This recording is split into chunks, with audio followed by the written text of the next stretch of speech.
ዘረኝነትን እዛ ጋር ወለደ። አያችሁ ይሄ እኮ አማራ፣ ኦሮሞ፣ ትግሬ ብትሉት ነገር እኮ ከዛ በኋላ ተያይዞ በዘመናዊነት አሻሽለ ነው ምን በለነው ለቅመነው አበጥረነው ያመጣነው እኮ ነው። እዚህ ዓለም 100 እጥፍ በረከት አለ፣ 100 እጥፍ ደግሞ መርገምት አለ። ይሄ ከድህነት ከመሰረት ከድህነት ወለል በታች የሆነ ኑሮ መርገምት ነው። ባለ አንድ ጊዜዎች ነን። በዚህ አንድ ጊዜዎች ምንድነው እየሰራን ያለነው ነው? አየት ሰማይ ጠቀስ ዶላርን ወይንም ዩሮ ፓውንድን ሰማይ ጠቀስ ለማድረስ ከሆነ ወርቅ እንቁ የሚባሉ የከበሩ ድንጋዮችን መርከብ ለመሙላት ከሆነ እየጣርን ያለነው አንድ ቀን ሞት የመጣለታ ከዶላር ድርድር ውስጥ አንዱን ቅጠል ይዘን አንሄድም። መርከብ ከሞላው ወርቅ ውስጥም 1 ግራም ወርቅ ባፍንጫችን ይዘን አንሄድም። ከኛ ጋር አብሮን የሚሄደው ፍቅር ብቻ ነው። ፍቅር ተሻጋሪ ነው። እዚህ ጋር ፍቅር ከሰራን ልዑል እግዚአብሔር ፍቅር አብሮን ይሄዳል። ፍቅር አብሮን የሚሄደው ለምን መሰላችሁ? እግዚአብሔር አባገነን ፈራጅ ወይንም ገዢ ሳይሆን ሰው የዘራውን የሚያሳጭድ ክቡር ፍርድ ቤት ነው። እውነተኛ ዳኛ ነው። እዚህ ጋር የዘራናትን ዘር ነው የሚያሳጭደውና እዚህ ጋር ፍቅር ከሰራን ፍቅር እዛ ጋር አብሮ ይሄዳል። እግዚአብሔር ምን እንዲለን ያደርጋል? እንዲያፈቅረን ያደርጋል። እዚህ ጋር ደግሞ ሰው ምን ገፋ ከሆነ አበደን በቃ እግዚአብሔር አያክፈንም ይገፋናል ማለት ነው።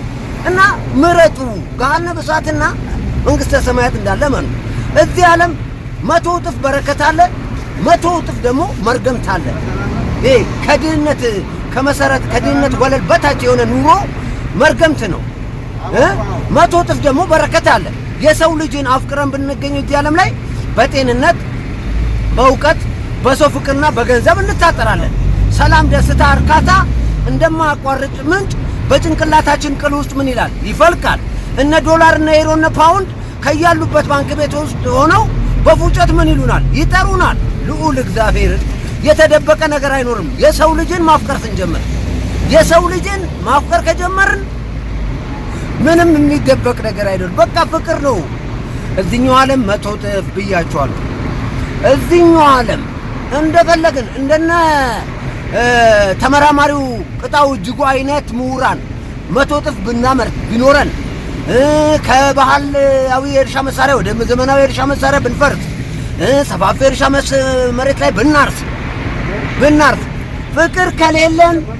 ፍቅር ከሌለን ልማትን ማምጣት አንችልም። ወደ ብልጽግና መድረስ አንችልም። እኔ ልንገራችሁ እዚህ ዓለም ላይ 100 እጥፍ በረከት ማግኘት የምንችለው በሰው ልጅ ነው። የሰው ልጅን ግን እንዳናፈቅር የሚያደርጉ 3 ዋና ዋና ነገሮች አሉ። እነኚህ 3 ዋና ዋና ነገሮች ምንድናቸው? አንዱ ዘረኝነት ነው። ዘረኝነት ይሁ እኔ አንድ ነገር ልንገራችሁ። አምላካችን እግዚአብሔር የከበረ አምላክ ነው። የሁላችንም አምላክ አለኙነት ማስመሰል ምናምን የሌለበት ነው እግዚአብሔር ማለትና እዚህ ዓለም ላይ ህይወት ያላቸውን ነገሮች ሲፈጥር በዘር ከፋፍሎ ነው የፈጠራቸው። የሰማይ አዋፍ፣ የባህር አሳ፣ ዛሬ የቤት እንስሳና የዱር አራዊት ብለን የለየናቸው፣ በደረታቸው የሚሳቡ አውሬ ያልናቸው ሰው እነኚህ ናቸው ህይወት ያላቸው በዘር የተከፈሉ አዋፍ። የአዋፍ ዘሮች እንደፈለገ ተመራምረው እንደፈለገ ማስትሬቱን ምኑን ቢያጠኑ ሰው መሆን አይችልም። የሰው ልጅ ደግሞ ደካማ ፍጥረት ቢሆን ወፍ አይሆንም። ምክንያቱም አንድ ጊዜ እግዚአብሔር ምን አድርጎታል?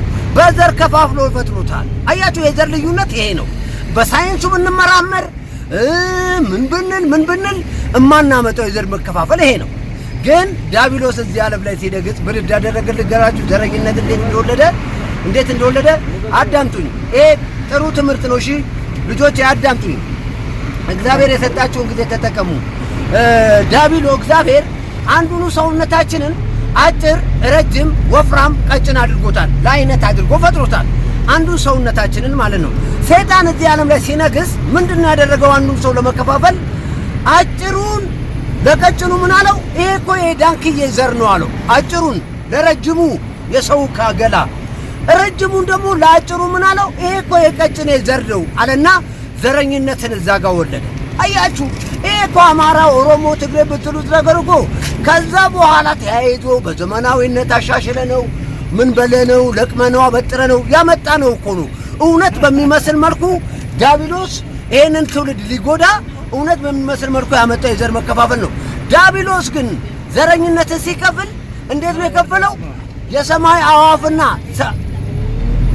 ሰውን ሰውን የሚያክል ፍጥረት አንድም የሰማይ አዋፍ አንድም የቤት እንስሳ አስመስለው ነው ዘረጊደትን የፈጠረው እና እኛ ከዘር ልንወጣ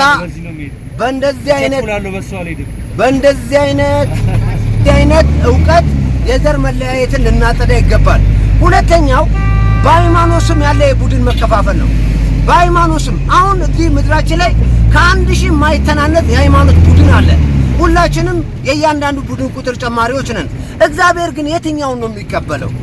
እግዚአብሔር እኛ መቼም ሁላችንም ወዳለንበት ነው ድጋፍ እየሰጠን ያለ ነው። እግዚአብሔር ግን የትኛውን ነው እውነታ ቢለው ነው? እኛ አሁን እኮ ይሄ እዚህ ዓለም ላይ ያለንበት ጊዜ በእውነት የምንኖርበት ጊዜ ነው። ምክንያቱም እውነተኛ ዓለም ውስጥ ለመግባት ማለት ነው፣ ዘላለማዊ ዓለም ውስጥ ለመግባት እዚህ ጋር በእውነት መኖር ይጠበቅብናል። እና እግዚአብሔር የትኛውን ነው እውነተኛ የሚለው ብላችሁ ካላችሁ እግዚአብሔር የሚያውቀው ግራና ቀኝን ነው። በግራና በቀኝ ከፈላቸው ይላል። ከዛ በግራ ያሉትን ምን ይላቸዋል? ተርቤ አላበላችሁኝም፣ ተጠምቼ አላጠጣችሁኝም፣ ተራቁቼ አላለበሳችሁኝም፣ ታምሜ አልጠየቃችሁኝም፣ ታስሬ አልጎበኛችሁኝም ይላቸዋል። የት አይተን ሲሉት ከእናንተ መካከል ይሄ ለሚያስፈልገው ሰው አላደረጋችሁ። አያችሁ፣ ሃይማኖት በእግዚአብሔር ሲታይ ሃይማኖት ሰው ሆኖ ነው የምታገኘው።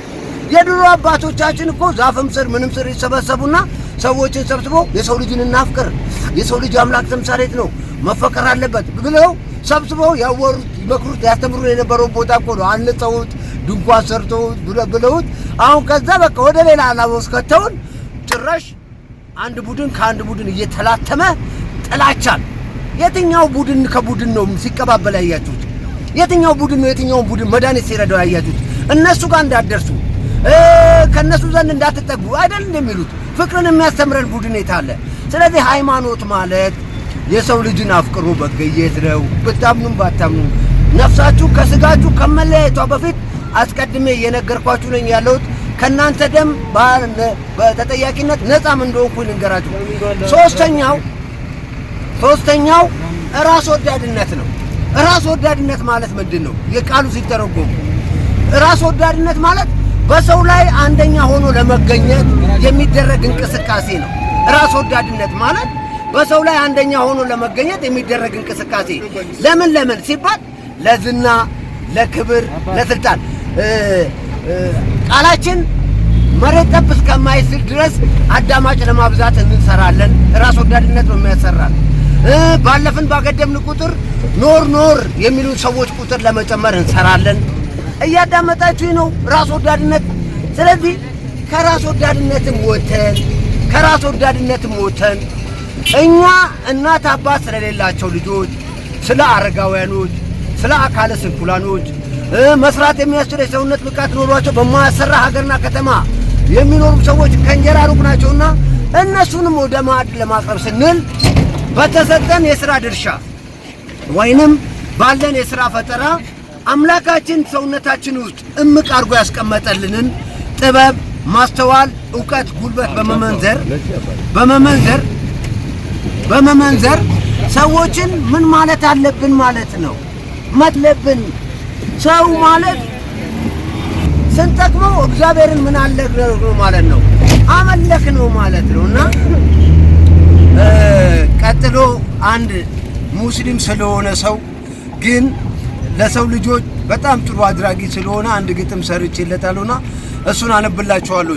በጥሞና አዳምጡኝ እሺ። እናንተ ክቡራን አምላኬ ፍጥረቶች የሰው ልጆች ስትሞቱ አላለቅስላችሁም። በሕይወት ያላችሁ ግን ለጠቅማችሁ ጥራለሁ ወይም እናንተ እንድትጠቅሙኝ እጣጣራለሁ። ዛሬም በአንድ ሰው ትወሳ ነው የሚለው የግጥሙ ርዕስ። ፒያሳ ስሟ ጣሊያንኛ፣ መቆርቆሯ ድሮ ፊተኛ፣ ምድሯ አቀማመጧ ውበቷ ያወጣል ያገባል ምቾቷ፣ ንግድ ይሰራባታል በስፋት በጣም ሚሊዮነሮች አሉባት፣ ብዙ ገቢ ወጪ ወራጇ ማዕድ ይቆርሳሉ ከእጇ። ፒያሳ ድንቅነች ፒያሳ። ዛሬም በአንድ ሰው ትወሳ ዑመር አህመድ ይባላል። ሃይማኖተኛ ነው ይሰግዳል፣ ቁርአን መጽሐፍ ቅዱስ አክባሪ፣ ለፈጣሪ ሁሌ አዳሪ፣ ፈቂ ፈላንጆ መሸጫ፣ መጋዘኖች አሉት ማስቀመጫ፣ ደግ ነው ሩሩ ያበረታታል ሰዎች እንዲሰሩ፣ ሰራተኛን ሳይጎዳ ሳይነካ ይሰጣል ያወጣል ዘካ፣ ተክለ ሰውነቱ ሞገሱ ውድ አልባሳቶችን መልበሱ፣ ታሪኩ ቢሰፍር በጽሁፍ ይወጣዋል ሙሉ መጽሐፍ። ዑመርን የሚያክል አንበሳ ይዛለች ድንቅነች ፒያሳ፣ ይመታ ይቆሰም ነጋሪ ያሳድራት ፈጣሪ አልኩኝ። ለዚህ ሰውዬ ለምንድን ነው ልጽፍለት የተገደድከው ብላችሁ ትሉኝ። በዚህ በረመዳን ጾም ወራት ምንም ለሌላቸው ማፍጠሪያ ለሌላቸው ሰዎች 150 ሺህ ብር እሺ ውዴ አመሰግነሻለሁ። እሺ 150 ሺህ ብር ከፍሎ ዳዎች እንዲያፈጡ